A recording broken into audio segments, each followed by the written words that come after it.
And I'm sharing with you what a beginning driver or driver should do. Staying smooth, maintaining good speed, looking ahead, aiming high. I'm gonna go ahead and get over one lane to the right.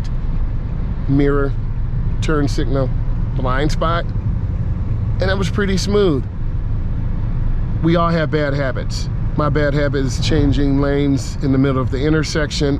How do you break it? You just focus on not trying to do it. Admitting faults doesn't make you weak. Admitting faults make you stronger. So I'm lifting my foot now, as you can tell. You can see the flow of the traffic around me. The slower moving traffic also stays to the right.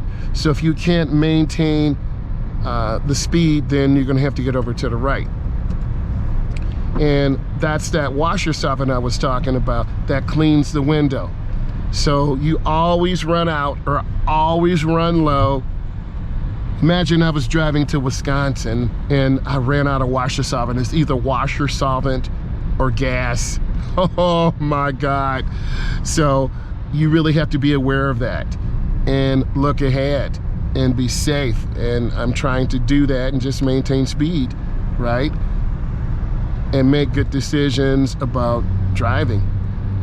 And curves also another challenge for beginning drivers. They tend to drive to the right or drift to the left. So I'm trying to maintain good speed and stay in the middle. And you do this by looking ahead and staying in the groove.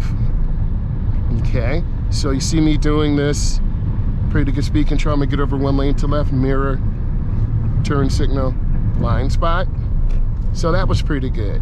And just being smooth. Bridges freeze first in the elevated area. So you'll catch that black ice on there. Okay, so I'm looking and I see cars, popping up again. But for the most part, we're pretty smooth. If you learned something today, give this a thumbs up. Like, share, and if you really like the content, subscribe to the channel. I have some really good tutorials coming to show you how to drive, to show you the beginning, middle, and end of the process. Remember, I'm a state certified instructor. Thank you so much. I appreciate you.